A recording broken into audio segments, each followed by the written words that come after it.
Do not entertain ideas. Do not hold on to the notion of your existence, for it is only by these that the future comes into being. There is no cause for fear in the destruction of all ideation. When there is no thought, notion or ideation ceases.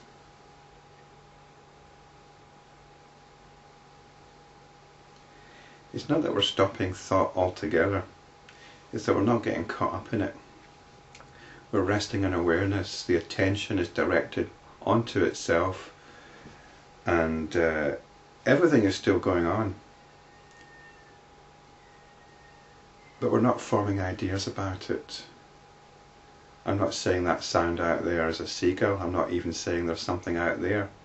There was a sound. We could say there was a sound happening, and I'm just being with that sound rather than thinking about what that sound is, where it comes from, or even about its very nature as sound. It's an experiencing that's going on. So this is what's meant by no thought. It means not getting caught up in thought, not getting caught up in ideation or cognition or the cognitive process. My son, it is easier to cease to entertain notions than it is to crush a flower that lies in the palm of your hand. The latter demands effort, the former is effortless. You might think, well, this is quite a tricky thing to do, isn't it? To give up all notions. But actually it's an ongoing effort. We're often exhorted to rest in awareness, rest in the self, because that's where peace is. Peace doesn't lie in things, in notions. Notions stir us up. They get us thinking, they get us excited or depressed or anything like that. And we just have to stop that. And that takes no effort whatsoever. Spiritual practice takes no effort whatsoever. The effort is in forming these notions and getting caught up in them. The effort is getting emotionally trampled by these notions or led by the tail. That's where the effort lies. So in a way, spiritual practice is about making no effort, which can be quite an effort in itself. When thus all notions cease, there is great peace, and sorrow is destroyed to its very root. For everything in this universe is but an idea, a notion, a concept. It has different names like the mind, the living soul, or jiva, intelligence and conditioning. There are no real substances corresponding to these words. Hence remove all thought.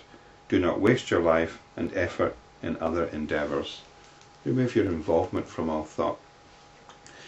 Now you might think, well, that's an interesting idea. But it's not an idea. Am I seriously saying that the body, for example, is only a notion? Well, let's look at it. If I do this, you would say, I'm touching my nose. And I would say, well, you're bringing in two notions there, a notion of I or me, and the notion of my nose. But what's actually happening here? What is the experiencing? The experiencing is of something approaching, and then there's a sensation.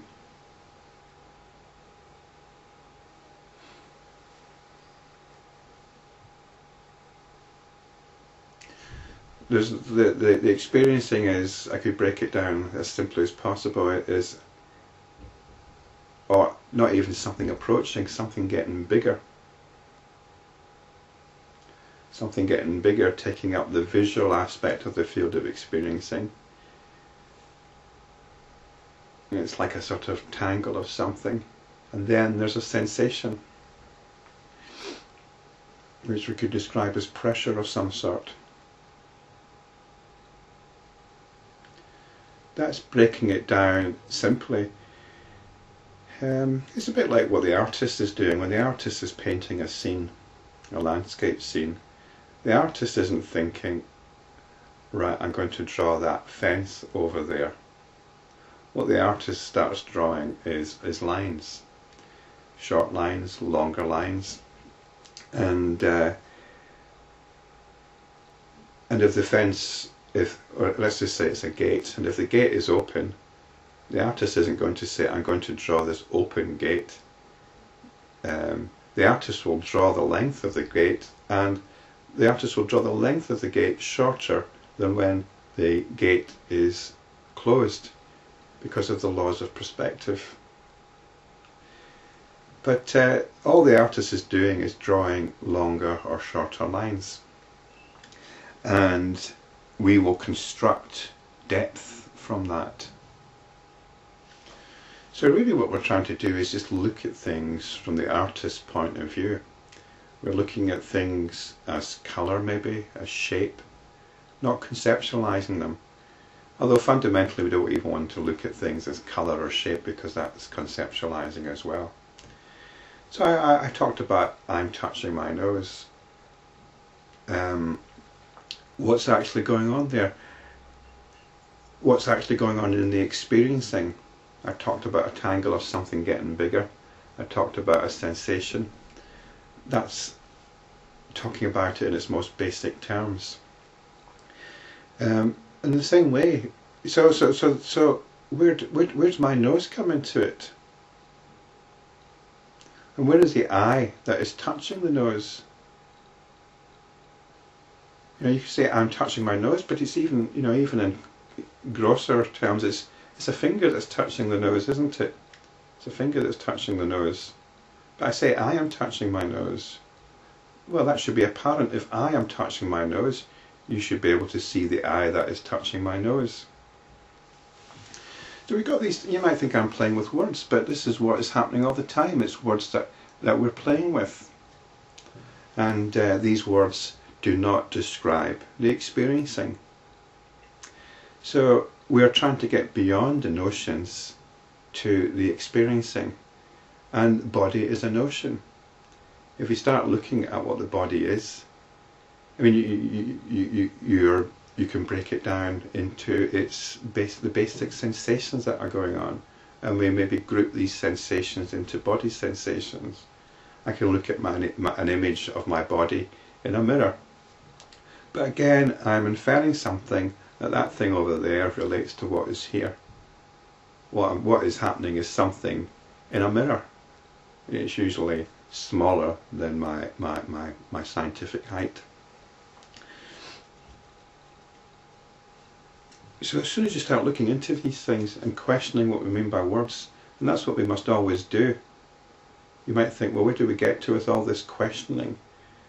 Well, things dissolve, it all falls apart, all the assumptions and notions become apparent, the mirage becomes apparent, and we start opening ourselves to the fundamental field of experiencing and the awareness of that field of experiencing.